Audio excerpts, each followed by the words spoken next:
Кәрим Тинчурин сүзләре белән әйткәндә, татар театрының беренче җитәкчесе, татар театрына беренчеләрдән булып форма бирүче, һәм әлбәттә инде татар театрын халык рухына якынайтучы Габдулла Кариев.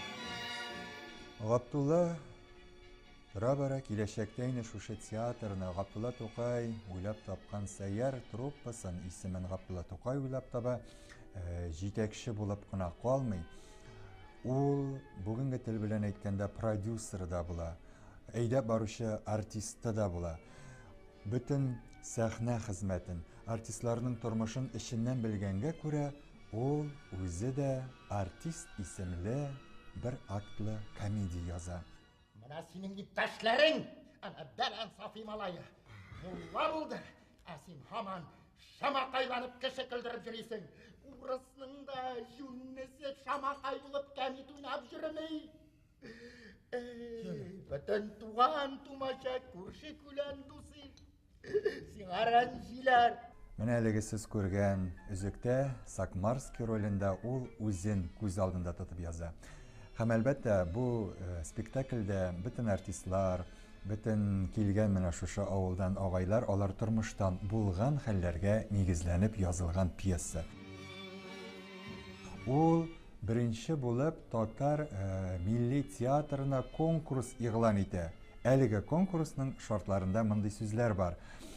Язылган сәхнә әзерләре бик узак булырга тиеш түгел, бик узак барырга тиеш түгел.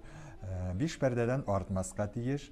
Шулай ук тормышта булмаган әйберләр кертмәскә, бутафория, сәхнә бизәлешләре гадирәк булырга, ләкин тамашачыны кызыксындыра торган булырга тиеш. Беренче урынга 1000 сум, икенче урынга 500 сум, өченче урынга 250 сум премия бирелә дип әлеге игълан ителә. Шулай итеп конкурстан соң театр сәхнәсендә бер артлы халык рухына якынлаштырып язылган пьесалар пәйда була. 1917 елда бер сезон эчендә 25 премьера уйныйлар. Бу әлбәттә инде бик зур күрсәткеч. Алар инде артистлар суфлер ярдәмендә уйнаганнар. Монсы аңлашыла, шулай ук гади генә сәхнә бизәлешләре белән алар менә шушы спектакльләр белән Казанда гына түгел, бөтен Россия буенча йөргәннәр. Галимҗан Ибраһимов Габдулла Кариев турында бик тә дөрес сүзләр әйтә. Аның өчен шәхси тормыш, бәхет төшенчәсе юк, ә бары тик театр өчен генә яшәү бар. Әлеге сүзләрнең хаклыгын Нәкый Исәмбәт үзенең Гөлҗамал драмасында да язып чыга. Әлеге драмада нәкъ менә Кариевны чолгап алган артистлар тормышы, беренче безнең актрисабыз Гыйззәтулла Неволский белән аның шәхси мөнәсәбәтләре сурәтләнгән. Күрәсен, Габдулла Кариевның рухы миңа да сәхнәдә ярдәм итеп торгандыр.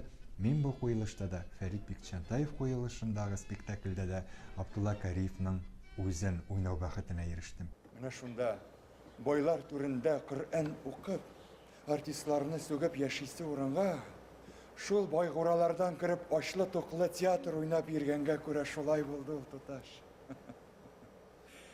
Инзарскийны чак кына асланган җиреннән алып калдым. Ике генә сүз, бетәбез, биттек. 20нче гасырда күзләре бәйләп салынган сарык хәлендә дөньяга үзеңне кем суйганын да әйтә алмыйча бетү. Менә шул чакта минем дә ортадан йөрәгем вакыт кысылып куймады дисезме?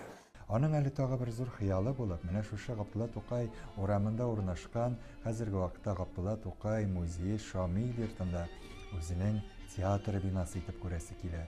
Ләкин кызганычка каршы бу хыялы да тормышка ашмый кала.